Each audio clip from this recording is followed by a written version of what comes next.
Hello friends. आज की बात अगर आपको पसंद आए तो सब्सक्राइब, शेयर और लाइक ज़रूर कीजिएगा।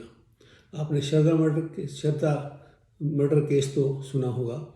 उसका मर्डर करके 35 टुकड़े कर दिए गए और उसका मर्डर किसने किया था? उसके लिव इन पार्टनर ने किया था।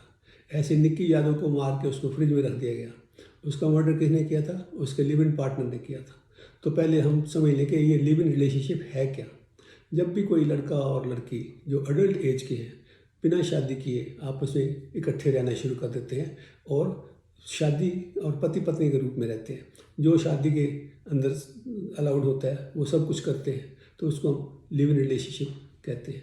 इस लिव इन रिलेशनशिप को सुप्रीम कोर्ट ने तो 1978 में ही बद्री प्रसाद के केस में लीगल करार दे दिया था, क्योंकि सुप्रीम कोर्ट के हिसाब से और कि आर्टिकल 21 जो है हमारा कॉन्स्टिट्यूशन का, वो हमें right to life and liberty देता है और उस right to life and liberty के हिसाब से हम अपनी मर्जी से अपने जीवन को व्यतीत कर सकते हैं। और अगर हम किसी के साथ रहना चाहते हैं लिव इन में तो रह सकते हैं, उसमें कुछ भी इलीगल नहीं है। हाँ, सोसाइटी के हिसाब से इमोरल ज़रूर है लेकिन इलीगल नहीं है।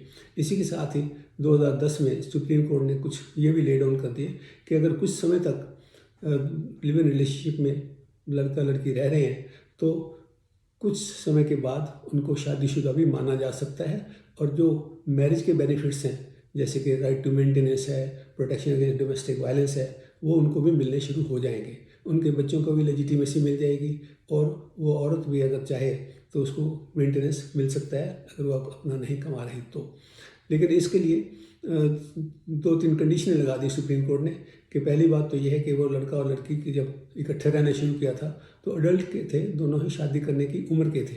और दूसरा, वो लोगों के सामने अपने आप को पति पत्नी के रूप में प्रेजेंट करते हैं। और तीसरा, वो शादी करने के योग्य हैं। शादी करने के योग्य का मतलब हुआ कि वो शादी करने के योग्य थे, मतलब शादी कर सकते थे। उनमें से कोई भी पहले मैरिड नहीं था। अगर कोई मैरिड है तो मैरिड की और अनमैरिड की शादी लीगली नहीं हो सकती। तो इन कंडीशन के साथ अगर कोई रहता है तो कुछ समय के बाद वो शादीशुदा मान लिए जाएंगे और उनको वो सारे अधिकार मिलेंगे जो एक शादीशुदा औरत को और आदमी को होते हैं। और शादीशुदा होने का जो मेन अधिकार होता है वो ये है कि औरत को मेंटेनेंस मिल सकता है, औरत को डोमेस्टिक वायलेंस के खिलाफ प्रोटेक्शन मिलता है, औरत को पति के मरने के बाद उत्तराधिकार मिलता है और उससे बच्चे भी लेजिटिमेट हो जाते हैं।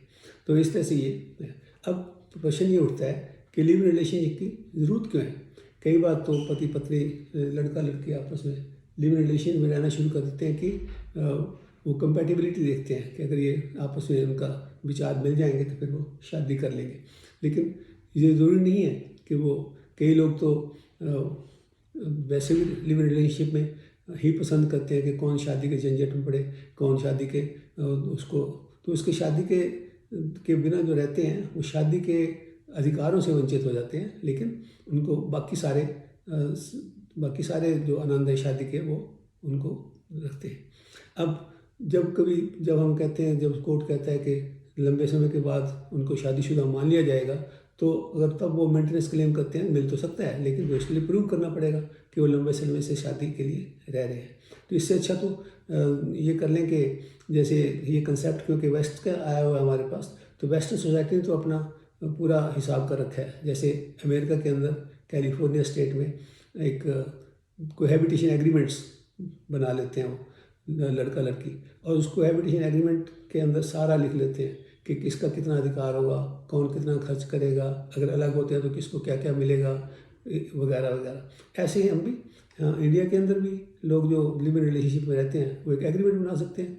उस एग्रीमेंट के अंदर सारा लिख लें कि अगर वो अलग होते हैं तो क्या होगा और इकट्ठे रहते हैं तो कितना खर्चा कौन करेगा, और ये एक एग्रीमेंट जो है उनका शादी का सबूत भी हो जाएगा ताकि उनको ये सारा सिद्ध करने की ज़रूरत ना पड़े।